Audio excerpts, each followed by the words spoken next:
आपको ये ध्यान में होना चाहिए, धर्म एक अच्छे सनातन धर्म बीजा संप्रदाय कहवाए, पंथ कहवाए, रिलीजन या मजहब, धर्म उसे कहते हैं जो शाश्वत होता है। अद्रोहत सर्वभूतेषु कर्मणा मनसा गिरा दानम च सदाम धर्म सनातन। सनातन धर्म है जो शाश्वत है, इसका सनातन परमात्मा ही स्थापक है। ये कब प्रारंभ हुआ है इसकी किसी को नहीं मालूम है।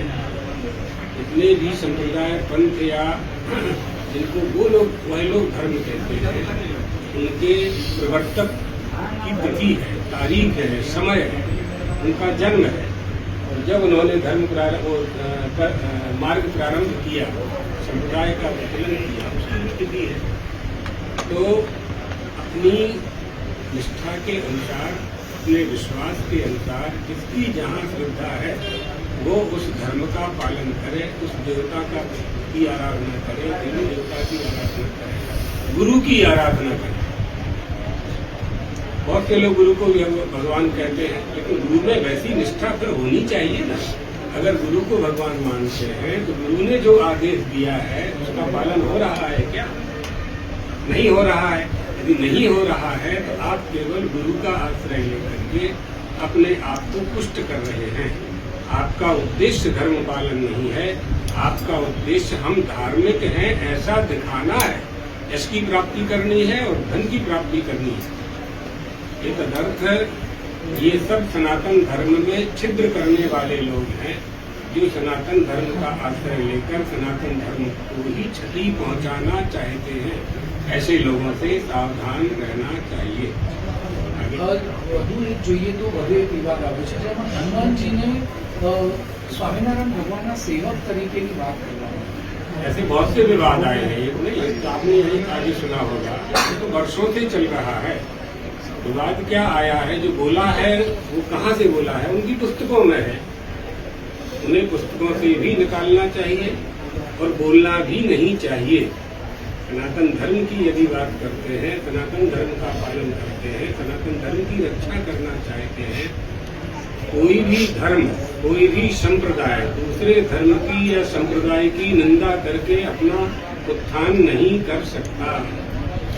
પોતાની ઉન્નતિનું કારણ, आपकी उन्नति का कारण आपका सदाचार होगा, आपका स्वयं का धर्म पालन करने की शक्ति ही आपका उत्थान करेगी। एक बीजानी निंदा करवाती कहीं मड़वानो ज नहीं मिलेगा ही नहीं, किसी को नहीं मिलेगा, चाहे कोई हो। अगर हमारे पक्ष को लेकर के भी कोई निंदा करता है किसी की, तो वो भी उचित नहीं है, हम उसको स्वीकार नहीं करते। हमारी परंपरा ये नहीं है, हमारे संस्कार ये नहीं है। हम वसुधैव कुटुंबकम की कामना रखने वाले लोग हैं। इसलिए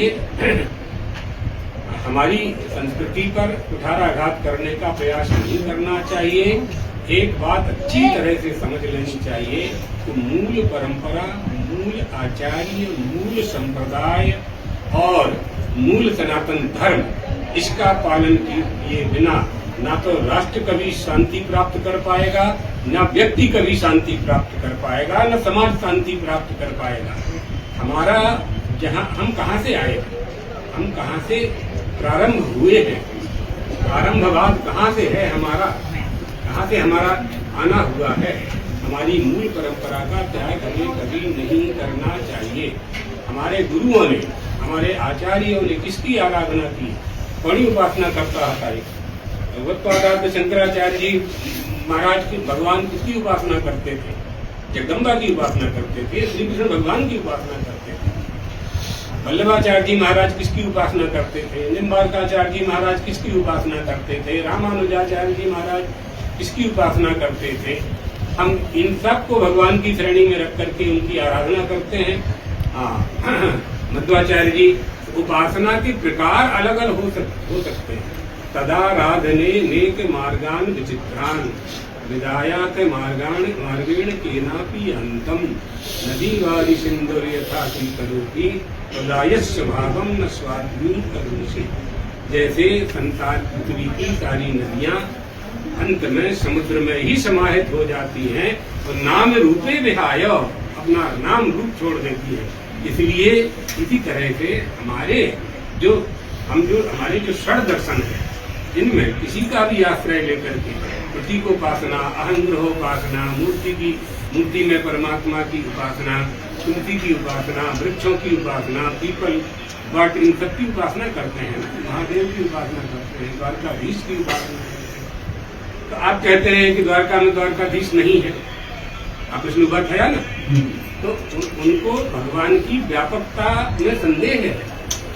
वह परमात्मा सर्वत्र व्याप्त है। ऐसा नहीं है कि अहमदाबाद में नहीं है तो द्वारका में होगा, और द्वारका में नहीं है तो डाकोर में होगा, डाकोर में नहीं है तो तिरुपति जी में होगा। ये ऐसा नहीं हो सकता। यदि आप परमात्मा मानते हो, भगवान मानते हो, अगर मानोगे तो वो सर्वत्र है, वो व्यापक है। तो इसलिए ये सब अज्ञान का ही प्रदर्शन है। आप गुरुजी जो ખાસ તો જે રીતે એક બે નહીં પરંતુ અનેક પુસ્તકોમાં વિવાદિત લખાણો લખાયા છે, તો આપના લેવલે કોઈ આ પુસ્તકોમાંથી જ લખાણ દૂર થાય અથવા તો આ પ્રકારના વિવાદોનું મૂળ આ પુસ્તકો છે તેને દૂર કરવા માટે કોઈ વિચાર કે કોઈ આયોજન કરવું करें, इसका विचार करेंगे। इसी के लिए हमारे जो सनातन धर्म संस्थान के कार्यकारी अध्यक्ष हैं, ट्रस्ट ने मुक्तानंद जी महाराज को नियुक्त किया है। वो 4 लोगों की समिति बना रहे हैं और सारे पहलुओं पर विचार करके वो निर्णय करके समिति को अधिकार देंगे और वो समिति आगे શંકરાચાર્યજી સાહેબ પોતાના સંપ્રદાયને જ મોટો બતાવવો, એના માટે આ પ્રકારની પરંપરા લગભગ ચાલી આવી છે કે અમારા જ ભગવાન છે સર્વશ્રેષ્ઠ છે। મોટા સમજી ગયા, મોટા બતાવો એના માટે તમે સત્કર્મ કરો, सारा काम करो ना, अपने आप मोटा થઈ જશો, अपने आप बड़े हो जाओगे। आप छोटी लकीर के आगे बड़ी लकीर खींच दो।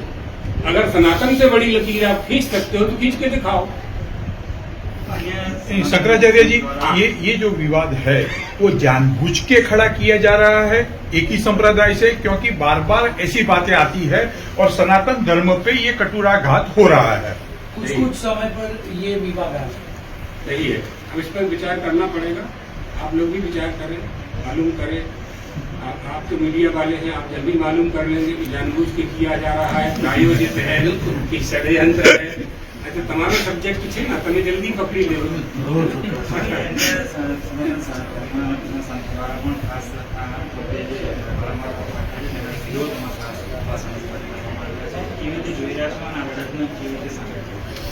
नहीं, ये क्या है, धर्म हमारे अंतरात्मा में, अंदर में, हमारे रक्त में, लहू में प्रवाहित हो रहा है, अंदर है हमारे। और जब उसके विपक्ष में कोई बोलता है, धर्म के विरुद्ध कोई बोलता है, वो जागृत होता है। तो हमें कोई रास्ता नहीं दिखाई पड़ता है। जब हमारे ही अपने हमारी बात नहीं सुनते हैं, तो जो अपने आप को सनातन धर्मावलंबी कहते हैं, और जब वो नहीं सुनते हैं तो फिर वो उपवास पर बैठते हैं, मौन रैली निकालते हैं। अभी द्वारका में 3500 ब्राह्मणों ने जुलूस निकाला। जलाराम बापा का आपने सुन लिया, स्वयं जानते हैं आप लोग सब बात। तो क्या उपाय है, क्या उपाय है? इसलिए इसके लिए पहले तो धर्मानुशासन हुआ करता था, धर्मदंड कहते हैं सब।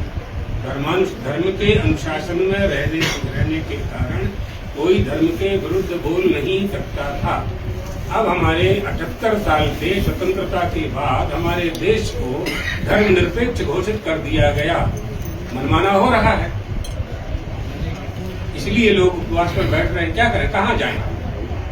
कोई तो सुनेगा। जब कोई नहीं सुनता है, विधायक नहीं सुनता है, एमपी नहीं सुनता है, एमएलए नहीं सुनता, मंत्री नहीं सुनते, मुख्यमंत्री नहीं सुनते, राष्ट्रपति नहीं सुनते, बड़े बड़े मंत्री लोग नहीं सुनते, तो फिर क्या करेंगे? हम रैली निकालेंगे, उपवास पर बैठेंगे, जो शक्ति है वही करेंगे ना। यही उपाय है, क्या करना। शंकराचार्य जी, एक चौक्कस संप्रदाय में बालकों बच्चों का शोषण भी हो रहा है, ऐसी बात बहुत सारी आ रही है। आप क्या मानते हैं उसके बारे में? नहीं, बच्चों को संस्कारित करना चाहिए। आप जो कह रहे हैं हमारी जानकारी में नहीं है। अगर ऐसा कहीं हो रहा है तो उसका हम विरोध करेंगे। गुरुजी, आप मानते हैं कि जो भी एक संप्रदाय स्वामीनारायण संप्रदाय है, तो उसके पुस्तकों में इस प्रकार के विवादित तोड़ मोड़ के बनाए गए प्रकरण लिखे गए, तो ये आने वाली पीढ़ी के लिए ये तैयार हो रहा है, ऐसा लग रहा है? आप गुजरात में रहते हैं इसलिए आपको स्वामी नारायण का मालूम है। ऐसे बहुत से लोग हमारे साथ मिलकर के दूध में पानी मिला रहे हैं, बहुत लोग हैं। इसलिए सावधान रहने की आवश्यकता है। सबसे अच्छा उपाय है, सबसे अच्छा तरीका है कि हम स्वयं धर्म का पालन करें। हम स्वयं का धर्म का पालन करेंगे तो बच्चे भी करेंगे। और बीच में जो विकृति आ रही है, जो सिद्धांत विरुद्ध कार्य जो कर रहे हैं, मूल सिद्धांत को छोड़ करके जो कार्य कर रहे हैं, अगर कोई संप्रदाय तैयार हुआ है, नया संप्रदाय बना है कोई 200 साल, 400 साल, 500 साल में, तो उसका बंधारण होगा ना, उसकी नियमावली होगी, उसका बाइलाज होगा, उसकी गाइडलाइन होगी। अब हमको आपको यह देखना है क्या उसका पालन वो लोग कर रहे हैं। सीधी बात है, जब नहीं कर रहे हैं तो हम क्यों माने उनको।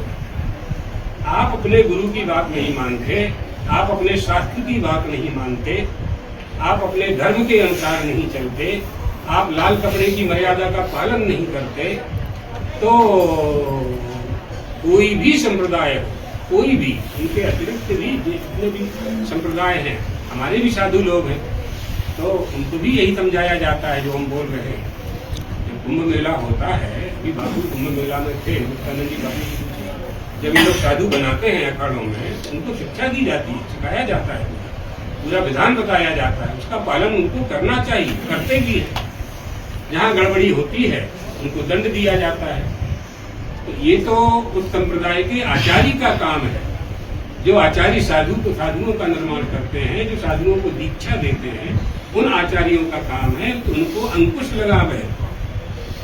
गुरुजी एक लास्ट क्वेश्चन। जो बापू है वो उपवास पे बैठे, अनशन पे बैठे, क्या मानते हैं आप दूसरों को भी जुड़ना चाहिए? आप क्या संदेश देना चाहते हैं?